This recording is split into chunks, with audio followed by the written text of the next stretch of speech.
Warning. This episode contains brain food that will lead to improved emotional and social intelligence.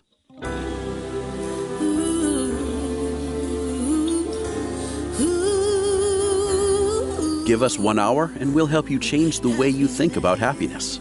Harvesting Happiness with Lisa Cypers Kamen is fresh, optimistic, and purpose-driven media that promotes well-being from the inside out. Each week, Lisa spotlights diverse trendsetters and change agents who are the greatest contemporary thinkers and doers, devoting their lives to creating a better world in which to live. Your host, Lisa Cypers Kamen, is a widely recognized applied positive psychology expert, author, documentary filmmaker, and lecturer specializing in optimal lifestyle management. Let's get to it. Here's Lisa. Good morning, good afternoon, and good evening, wherever you are. Thanks for joining us on today's show, where you will learn how to practice the art of practice, harnessing the power of the creative mind. My first guest is Eric Maisel, PhD, is the author of more than 50 books. I'm going to repeat that, 50 books, including his latest, The Power of Daily Practice. Eric has been quoted or featured in a variety of publications, including Martha Stewart Living, Redbook, Glamour, Men's Health, the San Francisco Chronicle, and Self. He lives in the Bay Area, but today he's here with me. Hi, Eric. Thanks for coming back on the show. I'm so excited to have this conversation. Hi, Lisa. It's great to be with you. It is really a delight and a treat because the past 6 months or so, plus or minus, as the world has been sort of reshaped into a different kind of place, has really given us a lot of challenges. And there are folks out there who are saying, I've been so bored or I've been so complacent. And your newest book, The Power of Daily Practice, really makes the argument for us to get ourselves together and get over our verklemtheid. Absolutely. I want to say kind of a oblique beginning statement about our subject matter. And that is, meaning to me is a certain kind of psychological experience. It's not something out there that you go find. It's a psychological experience. And the work we do in the service of meaning doesn't necessarily itself feel meaningful. That's the experience of boredom. So let's say we know that something's meaningful to do, like being an activist, getting ready for the election, or having a cause, or working on our novel. Something may be completely meaningful to us, but the actual licking of envelopes or the working on a sloggy paragraph may not itself feel meaningful. So we're bored by doing the work. And if we don't remember that what we're doing is nevertheless in the service of our life purposes and our meaning needs, then we're going to just stay with that bored feeling and not do it. We're going to flee from that moment of freedom and not get the work done. If we remember that this thing we're doing, even though it's not feeling brilliant, is in the service of our meaning needs, then we have extra inspiration, extra motivation to do that work. Well, two things. I want to go back and define verklemtheid, give people a glossary of the term. So those who are listening who have never heard this juicy Yiddish word can know what it means and how it also applies to meaning creation and meaning making. Yeah, I wonder, do you have a wonderful definition? I was trying to think of what the exact, this is, translating from another language. Yeah, for verklemtheid. We both know exactly what verklempt means. By the way, everyone said of me when I was growing up, Kanahara. Do you know that one? Yes, I do. Kanahara, poo, poo, poo. You have to do a little spitting with it, too. And it, to my recollection, it means, what a chubby little big boy. That's the way I think I understood Kanahara. Oh. You have a different take on it. Yeah. So, okay. So two glossary terms. Verklempt would be where you're just sort of maybe frustrated, overwrought, or flustered by a situation, like you don't know where to sort of, how to deal with what's going on. That would be my interpretation of that. Kanahara, I think, that has two meanings. One is like, a Kanahara is a hex, I think. That's what I remember my grandmother teaching me. But it's also like abundant, like Kanahara, like that one just was like robust. I think there might be a connection there between abundance and being a chubby little boy. Maybe it was the chicken leg I always had in my hand. But at any rate, we need the 115-year-old Yenta to come on to respond to this and tell us exactly what these words mean. Exactly. But you get I think our listeners get the spirit of what we're trying to say, that the past 6 months have caused people a lot of unrest, a lot of concern. And at the same time, sort of the paradox is this, the possibility to be pregnant with possibility. Yeah, because I work with creative performing artists, particularly as a creativity coach, I'm aware of their special issues during this time.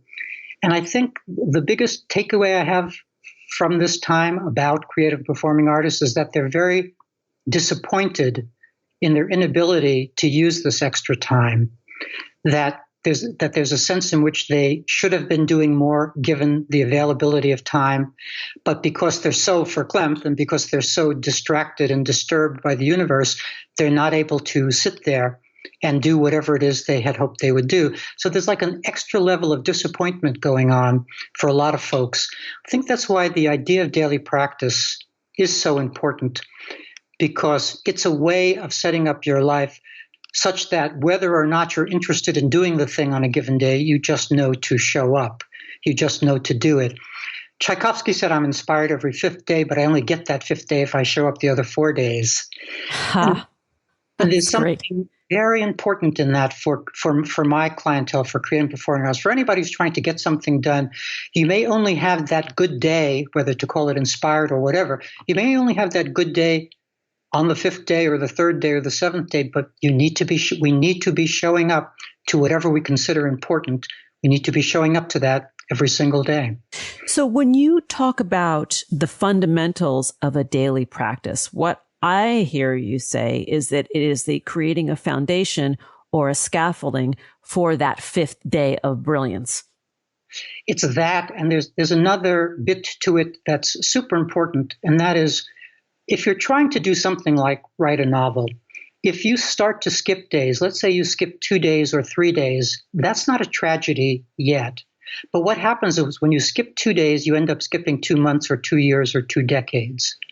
It's when you stop doing the thing that's hard to do already, when you stop doing it for a little while, you end up not doing it for a long while. Then you get really disappointed in yourself and really upset with life that you just lost 2 years to your novel and you don't even know how it happened.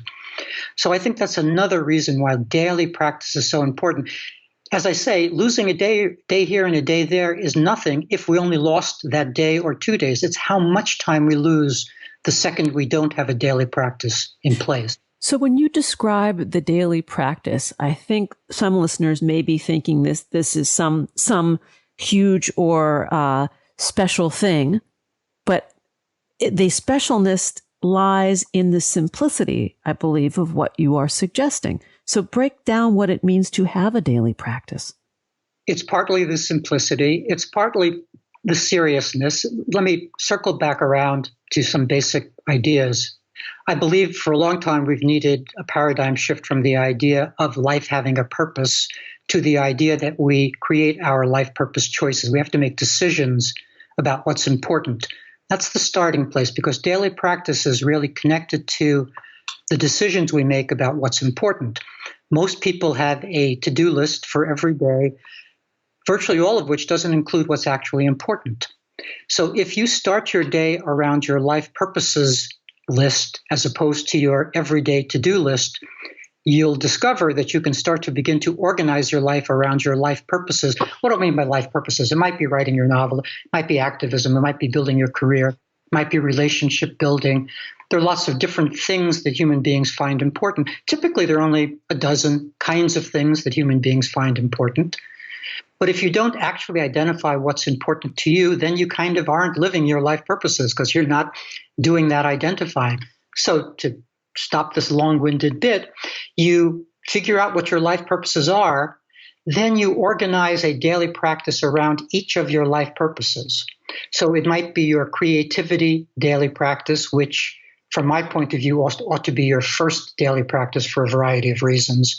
Maybe you have a mindfulness practice because you understand that you'd better get a better grip on your mind, that you're self-pestering yourself with your talk. You might have a formal relationship daily practice where you take time out to be with your children rather than sort of just rushing past them all day long, etc. So the idea of daily practice connects for me deeply to the idea of actually understanding your life purposes and living them. It's that level of seriousness, ceremony, presence, intensity. There are lots of words to think about and use with respect to daily practice, but you want it to be a special thing, demarcated with a beginning and an end, a special thing that helps you actually live your life purposes. And how would you describe the process of discovery of the daily practice for an individual? Is it trial and error? Is it going out into the world with curiosity? I mean, when someone says, I feel flat, I'm bored, I'm deflated, I'm angry at the world and what's going on in it and around it. How do I get out of this mess? I think there are a number of different, let's call them exercises, one could engage with to begin this process.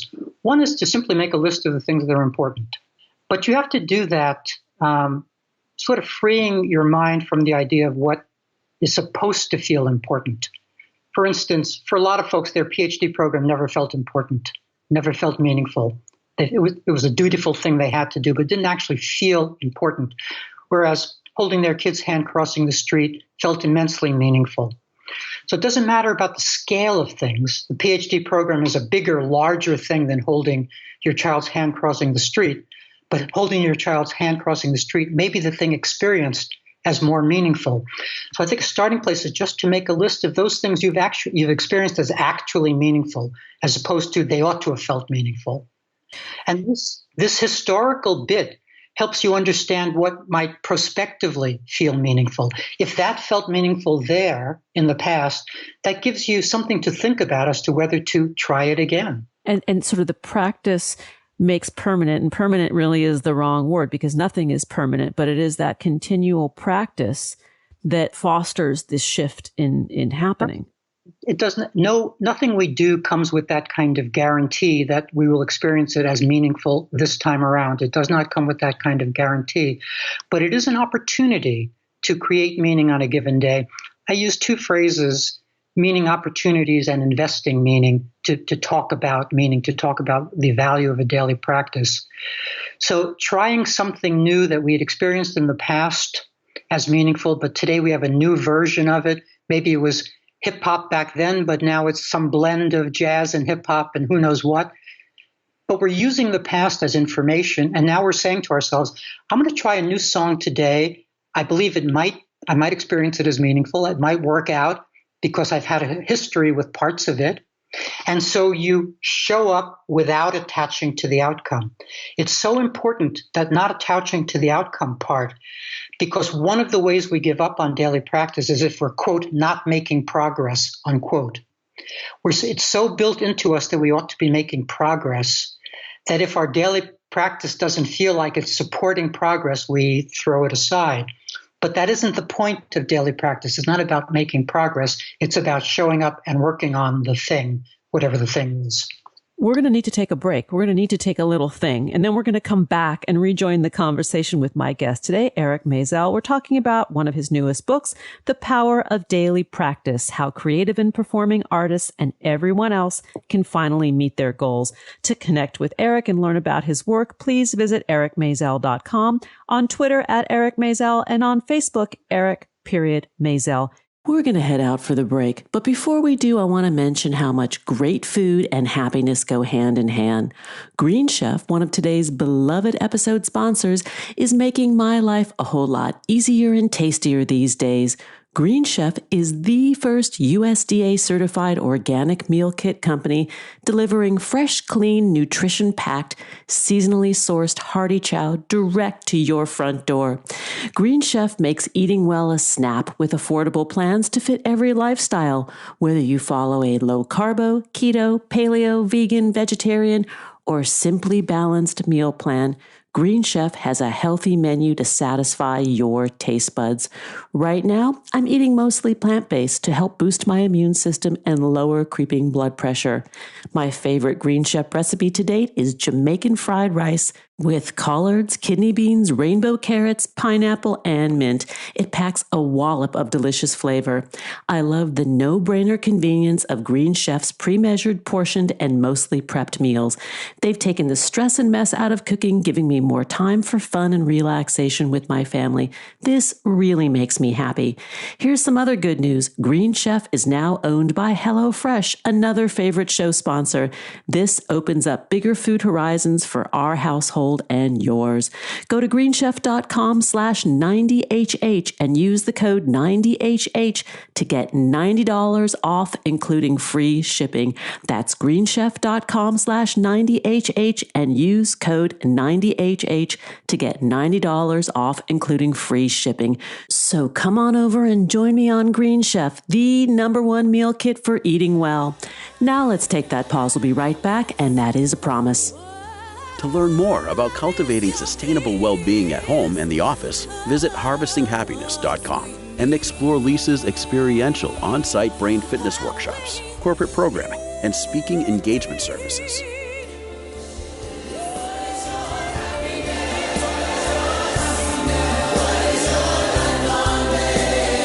And we're back. But before we get back to it, let's talk about the business of podcasting. As a business owner, I get how important making a great hiring decision is to my success. Although our team is tiny, each collaborator is a valued contributor in our weekly production, and that's why Harvesting Happiness is proud to partner with Indeed. Indeed.com is the #1 hiring site in the world and will help you find the high-impact hire you need, just like they have done for more than 3 million businesses. And Indeed will help find quality candidates instantly with Indeed's Instant Match. Unlike other sites, Indeed gives you full control and payment flexibility, delivering a quality shortlist faster. With Indeed, you only pay for what you need, and you can pause your account at any time. There are no long-term contracts. Indeed searches through millions of resumes in their database to deliver you great candidates instantly. With Instant Match, you see a list of great candidates with zero wait. Who doesn't love instant service and instant gratification? Indeed delivers 4 times more hires than all other job sites combined, according to Talent Nest. 73% of online job seekers in the U.S. visit Indeed each month, according to ComScore Total Visits. Want your quality shortlist fast? You need Indeed. Right now, our listeners get a free $75 credit to upgrade your job post at Indeed.com/HH. This is Indeed's best offer available anywhere. Get a free $75 credit at Indeed.com/HH. Indeed.com/HH. Offer valid through March 31st. Terms and conditions apply. Now let's get back to the conversation. Welcome back. Let's continue the conversation with my guest, Eric Maisel. We're talking about practicing the art of practice, how to harness the power of the creative mind. Let's get back to it. And Eric, I find this topic so interesting because of the times in which we are living. People are having a hard time. They're having a hard time getting their mojos going again. And this book, I believe, is a terrific handbook to help us do so. Thank you. And I think people who are listening probably have lots of clarity around the idea of maybe a creativity practice, what that would look like, what getting back to your novel each day might look like. But in the book, I describe 18 different kinds of practices, and it's really more than that because the last one is a catch-all, any activity practice. So it's really can be turned into a daily practice if you follow what I'm calling the elements of practice, which I describe in the book. So as I say, it's kind of easy to imagine what a creativity practice might look like, but what might a personality upgrade practice look like? That kind of thing. Anything can be turned into a practice. So let me try to line up an idea here to end up with the idea of what a personality upgrade practice might look like. In my vision of life, personality is made up of 3 parts: original personality, formed personality, and available personality. It's a simple model, but it's pretty robust. And the original part is how we come into the world. Everybody knows we come into the world as ourselves already. If you had kittens or puppies or kids, every kid comes into the world already himself or herself. So there's original personality, then there's form personality, who we stiffen into over time. And then there's what I call available personality, which is our remaining freedom to be who we want to be. And so a personality upgrade practice is the idea of using our available personality, our remaining freedom, to unstiffen our stiffened self and become the person we want to be. But what does that actually look like in practice? Well, you'd have to think it through, of course. You'd have to think through what the specific practice might look like. And to give you one example, let's say you decide that you just don't feel like you take risks very well, that that's an edge for you, that that's a personality upgrade for you to do a better job of risk taking. Well, then you would actually set aside a time each day. It could be 3 minutes, it could be an hour. The amount of time is not what's relevant. It's the setting aside time and getting to it. So you set aside your 3 minutes or your hour to take a risk. And you have to figure out what that is. It could be a real risk in the world. It could be sending an email to somebody that scares you to send that email. It could be that kind of risk. Or it could be fabricating a risk, like imagining that jumping from your rug to the wooden part of your floor is like jumping over a gorge. And so you spend 2 minutes practicing jumping over that gorge. That's kind of a visualization - physical exercise to help you feel in your body what taking a risk feels like. I think you can get the idea that out of any kind of thing you want to accomplish, if you patiently think through what the practice could look like, you can invent the practice and then spend time each day doing that practice. As I say, anything that's important to you, anything you want to accomplish can be translated into a daily practice if you're willing to do that. And what I'm hearing you say is that we're breaking these down into smaller tasks, or as one of my graduate school professors called it, 2-foot tosses, right? A 2-foot toss is a manageable toss. Anybody pretty much can toss something 2 feet. There's that. There's the 2-foot toss. And then there's also a distinction between doing and being. Most of the things I've been talking about and what will come to people's minds is that a daily practice is about doing something. But it can also be a daily practice in the service of being a certain way, like calm. And I'm pausing here for effect because your daily practice might be just pausing and maybe flipping some internal calmness switch. Maybe you've created a visualization where you can flip a switch and grow calmer. And so you're not really tossing, you're not doing anything, but you're honoring your desire to be a certain way for a certain portion of the day. Maybe you realize you can't be non-anxious all day long. Too much stuff is making you anxious. But maybe you can be non-anxious for 37 minutes, and that would feel that would be an upgrade in your life, to feel non-anxious for a little while. And maybe it's something you do before bedtime to deal with this insomnia epidemic. Or, in other words, you can connect up the dots in your own life to make sense of when to make use of your daily practice in the service of your needs. So the action for some people may be the non-action, which is an action. Exactly right. We get caught up on language here, but that's exactly right. The action could be a non-action, which is an action. Yeah. And the being, the same thing with the being instead of the doing. Yeah, and it can be calmness, I think, instantly makes sense. But how about passion? What if you decide that you live in this dispassionate culture, which we do, or this non-passionate culture, and that you want to be more passionate because you understand, let's say you're a creative person, you understand that unless you light the flame of your passion for your creative work, there ain't no passion in it. That you don't want to get to it. So what kind of daily practice is passion increasing? Well, you would need to figure that out. What might that look like to be more passionate for 20 minutes? It might just be a kind of it might be like bringing your whole body to X, having some sense of not just bringing 13% of yourself to some encounter, but bringing 82% of yourself to that encounter. Which then it inspires that state of flow, right? That the pilot light is ignited for a period of time and you feel sort of right in your own skin. That's right. And it also helps you for the next day and the day after. Remember, any day you get to your daily practice helps you get to your daily practice the next day. This is basic habit formation of a certain sort. So you're doing it for today, but you're also doing it for your whole life. Because going back to the structure or the scaffolding, it's there. You have a network that helps build the framework for the day to give meaning to the sun rising and the sun setting and those things that do or don't happen in between. That's right. And in my language, I call that negotiating a day. I think we have to negotiate each day as opposed to just being pulled about by the nose through the day. We want to negotiate each day.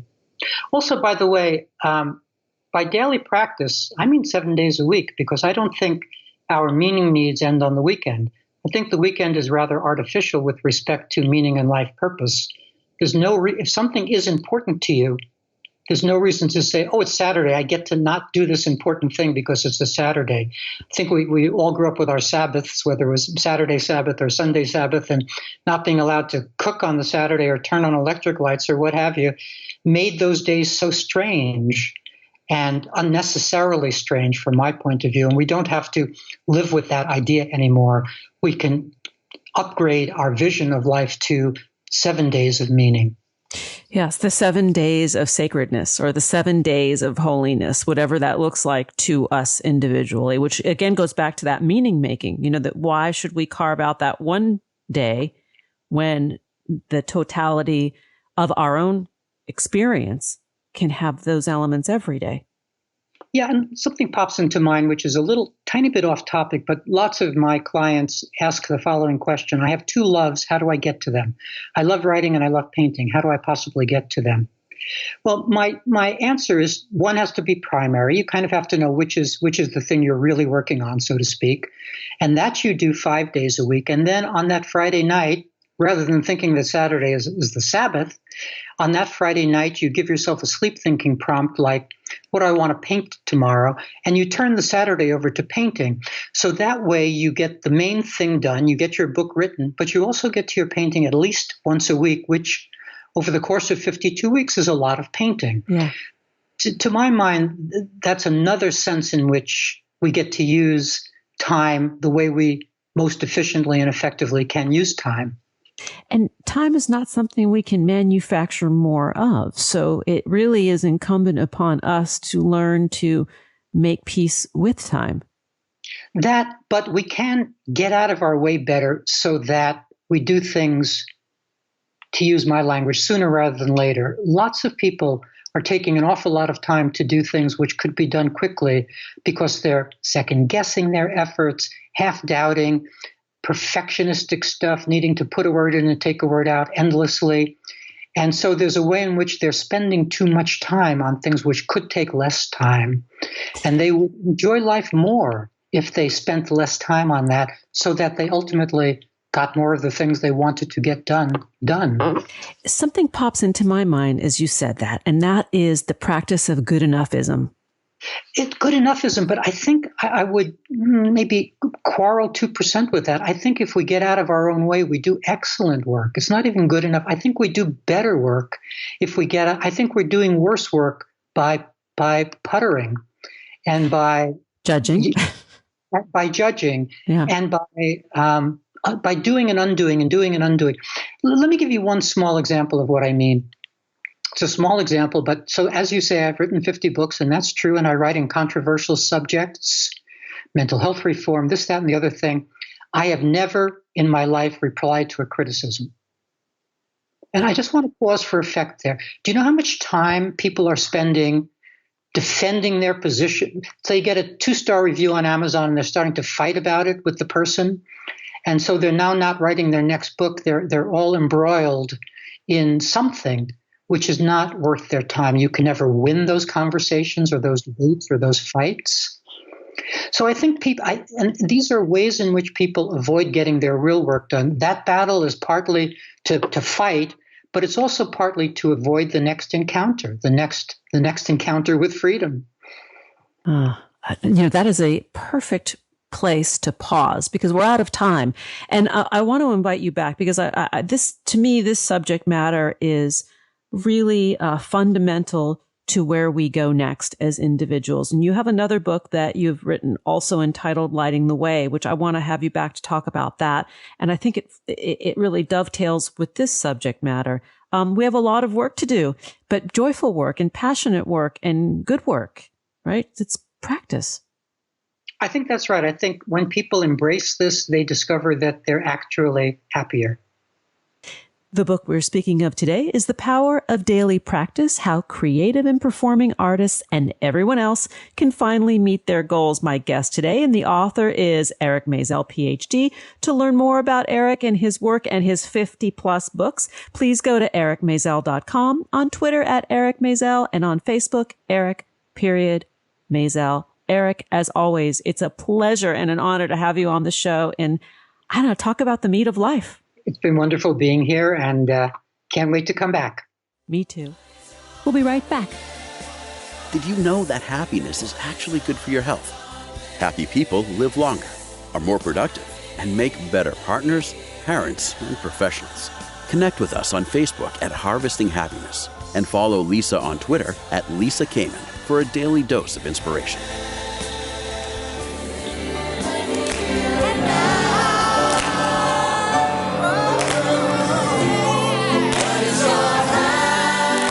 Welcome back. We're continuing the conversation about the art of practice, harnessing the power of the creative mind. My next guest is R. Douglas Fields, PhD.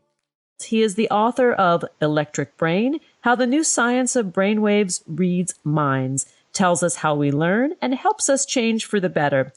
Dr. Fields is a neuroscientist and an international authority on nervous system development and plasticity. He received advanced degrees from UC Berkeley, San Jose State University, UC San Diego, and held postdoctoral fellowships at Stanford and Yale universities before joining the National Institutes of Health in Bethesda, Maryland. Welcome, Doug. Thanks for joining us on the show.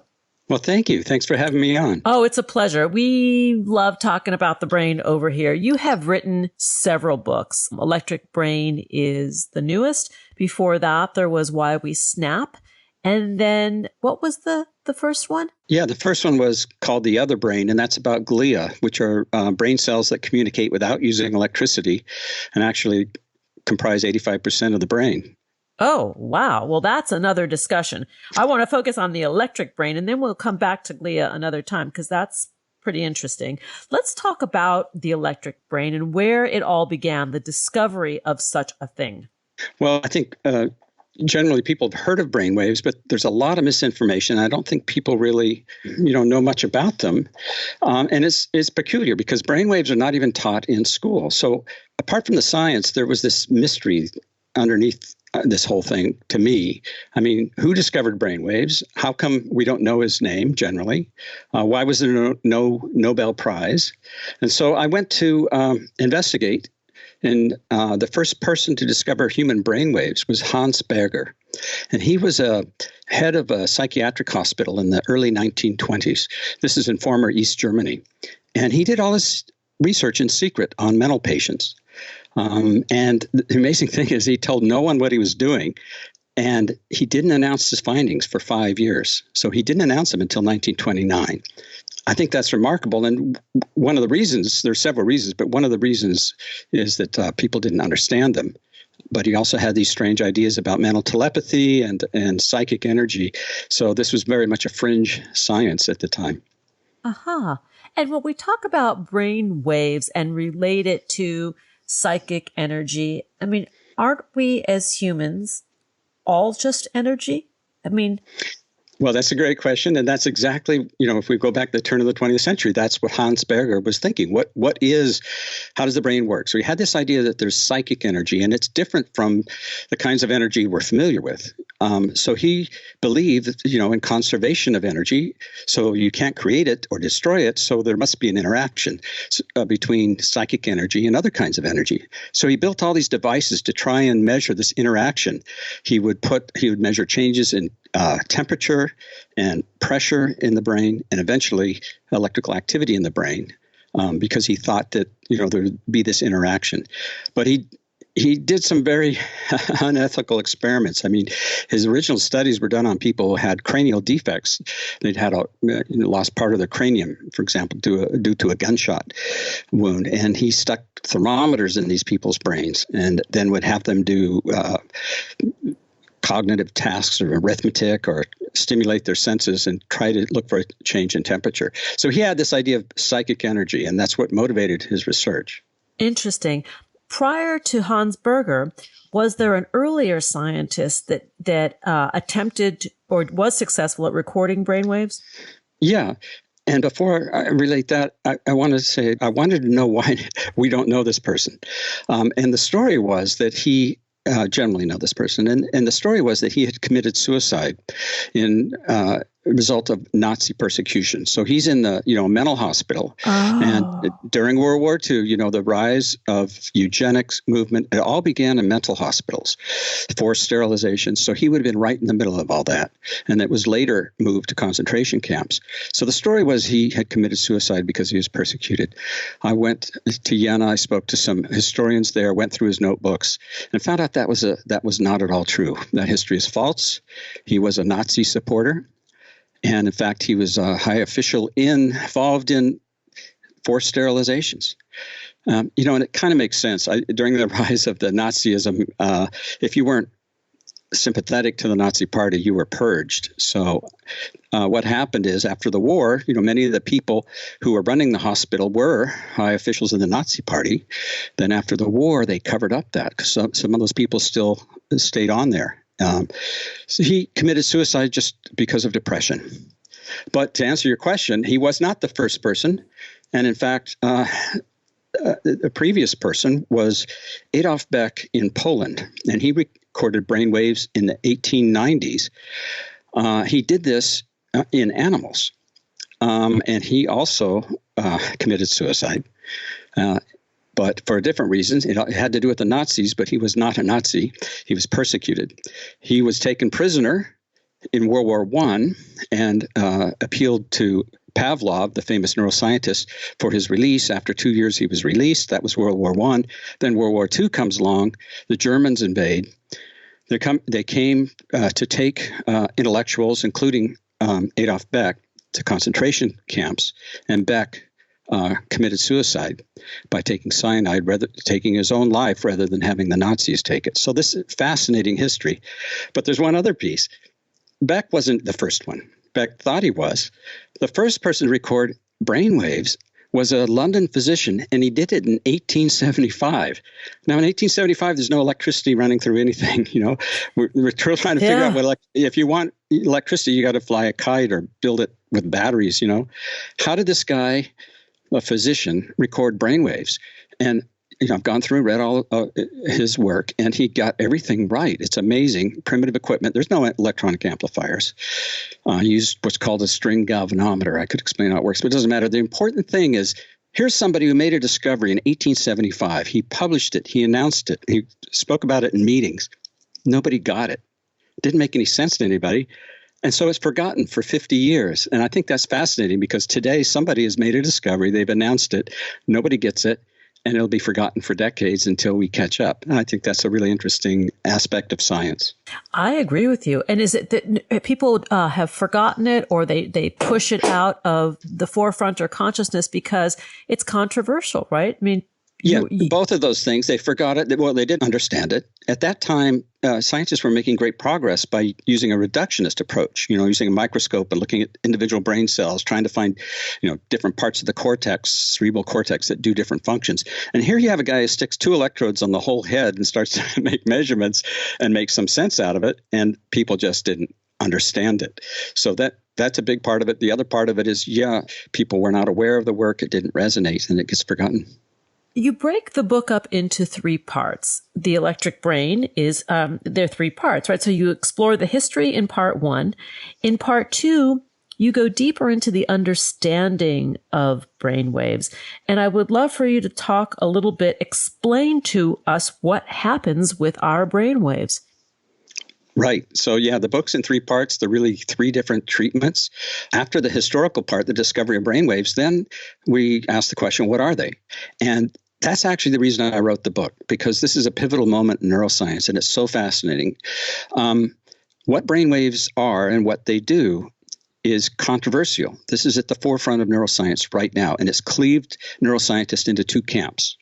Some people, half the people in neuroscience, believe that brainwaves are the fundamental mechanism of how the brain works in its most sophisticated level. So we have these different kinds of brain waves, and like waves of all kinds, coupled together, different neurons resonantly, like different sections of an orchestra can be coupled together, right? And then that can change, and different rhythm will bring together different orchestras. This is necessary, or at least would explain big mysteries in neuroscience. For example, in memory, you recall some memory, and it comes with sights and sounds and sequence and emotions. All of those things are in different parts of your brain. How do they all come together? And so the idea is that these waves would couple together all of those experiences, so you would have this coherent memory. Well, it's like, was it Marcel Proust with the Madeleines? Yeah. Right? Where he remembers I think it was his grandmother serving him these Madeleines with tea, and it brings back this full experience of not just the Madeleines itself. Right. So how does that happen? Because all of those different senses are in different parts of our brain, and they're not wired together. So the idea is that you have like resonance in a car. You suddenly hit a certain speed, and then the dashboard will rattle. And so resonance would couple these populations of neurons together. The other half of neuroscientists say brainwaves are nothing. They're like the noise of an automobile engine. The brain works with electricity, so of course there's going to be these electromagnetic waves, but they don't do anything. The problem is proving this hypothesis, because all our data is correlation. So that's the problem. Anyway, this is at the forefront of neuroscience. And so here what I do is a first-person eyewitness reporting, and I take the reader with me and go visit my colleagues around the world and let them explain their research and let the reader experience what it's like to do science, and also to make up their own mind as to whether or not brainwaves are fumes or are fundamental to how the brain works.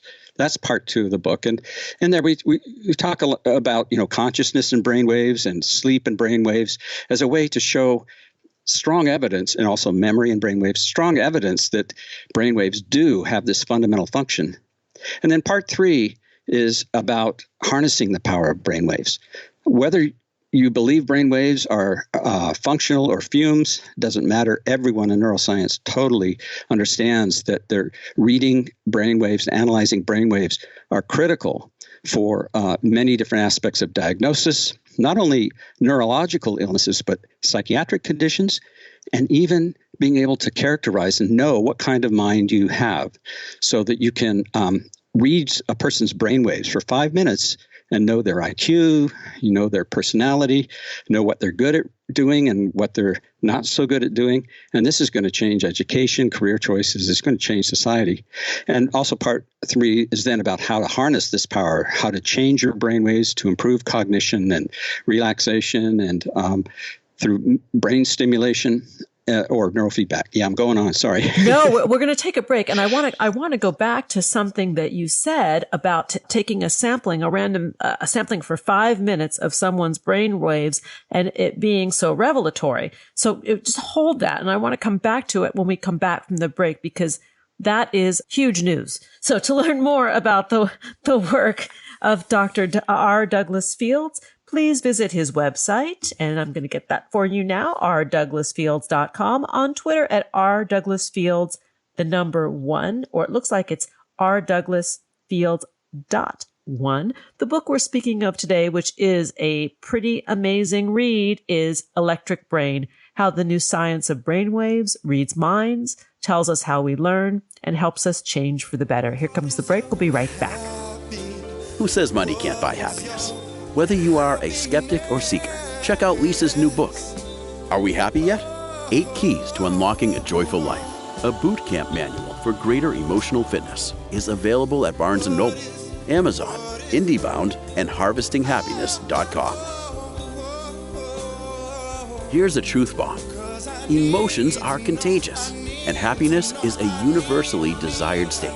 But we tend to forget that we all have the freedom to be happy or the liberty to be miserable each day, regardless of external circumstances. Explore the journey of human happiness, how to find it and keep it, with Lisa's documentary film, H Factor. Where is your heart? Visit harvestinghappiness.com to learn more.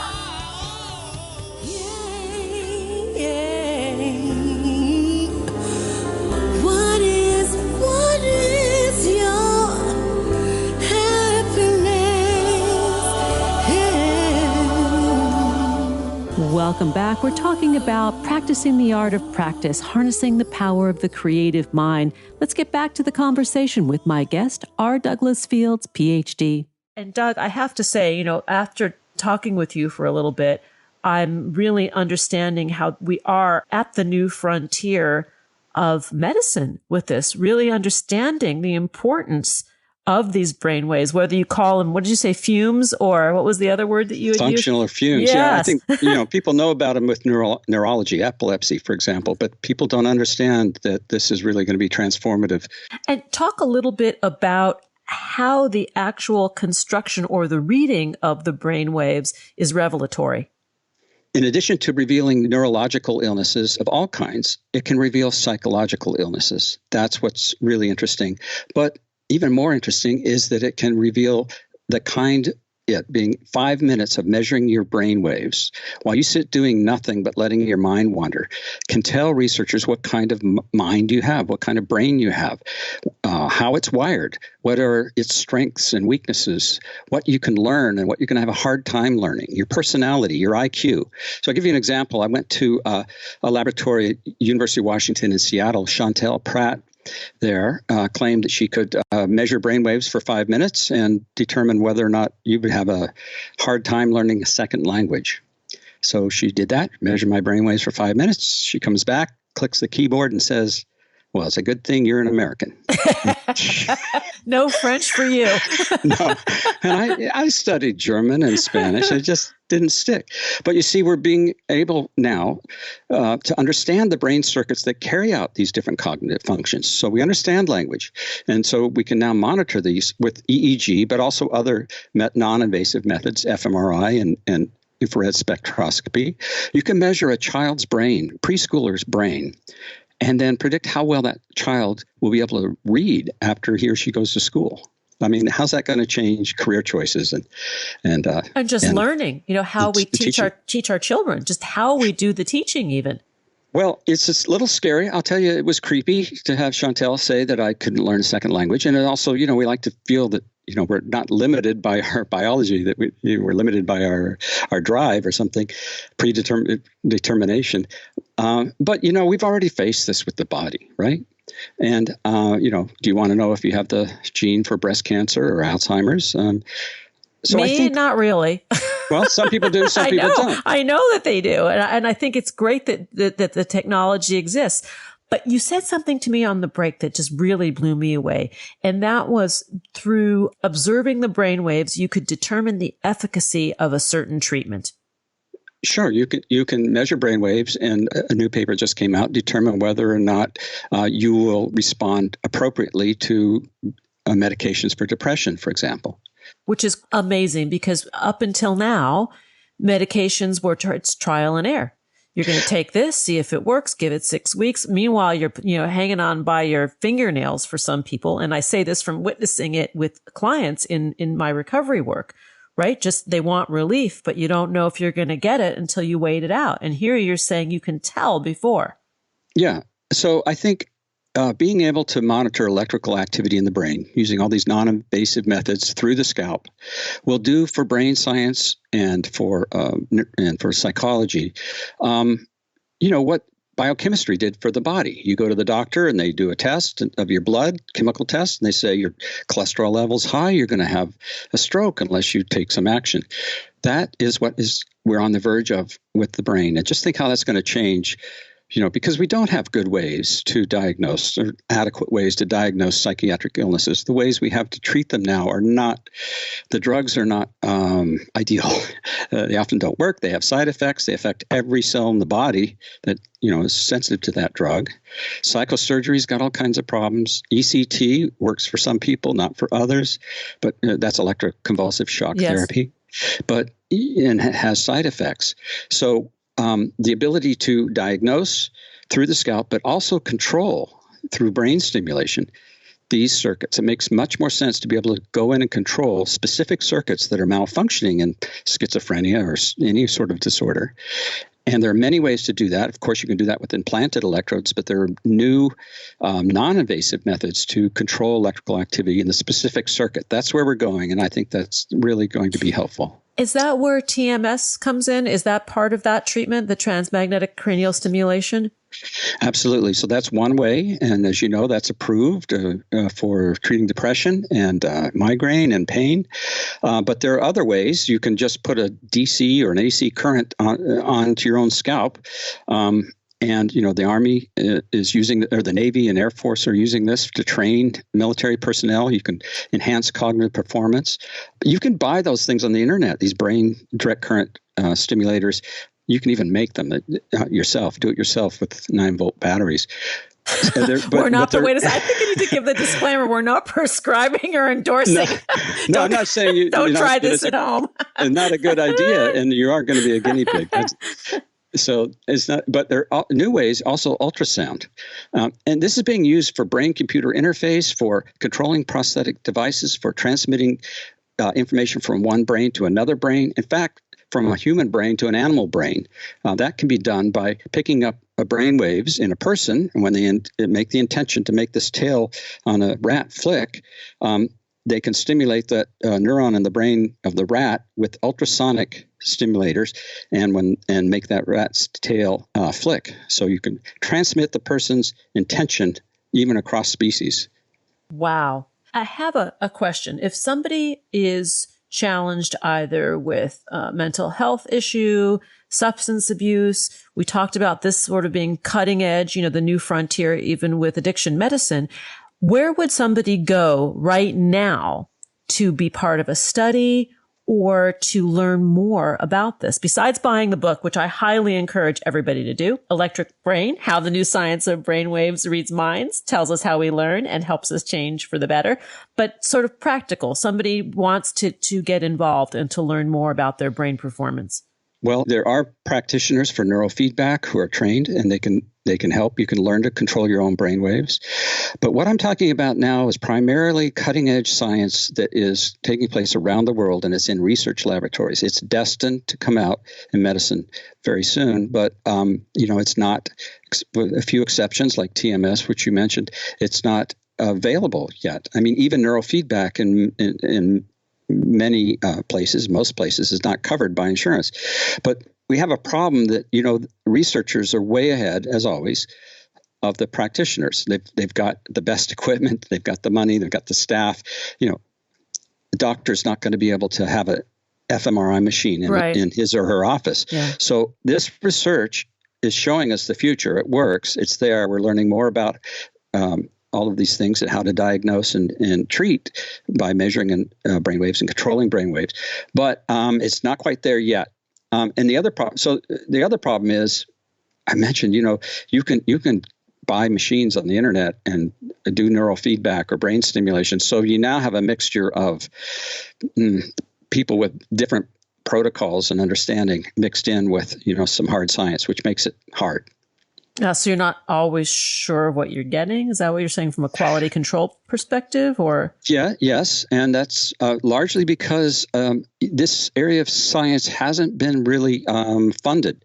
Brain stimulation research came to a halt in the 70s because it scared people. Yeah. Mind control. But now, and so it wasn't funded and it wasn't published, but we're reaching a point now where we have more sophisticated understanding, better methods, technology is better, where, the question, is it ethical? I think it's becoming unethical not to offer patients, people who are suffering, a diagnostic method of what's wrong in their brain with electrical activity and brain stimulation. But it's changed so much when you look at even ECT and sort of the images we have in the past of sort of a barbaric process. And you fast forward to contemporary ACT, which is done in a very highly controlled environment. I've seen miracles. I've seen people that are really like suicidal be reborn. Absolutely. It works. It's the most effective method, as you know, for chronic depression that can't be treated with medicine. But it doesn't work for everyone. Exactly. Yeah. And it can have side effects. And fundamentally, the idea that you blast the brain with high voltage electricity and create a seizure and the brain resets itself, yeah, it works. But actually, we don't know how it works. We don't. Yeah. And that just seems way too blunt, way too primitive.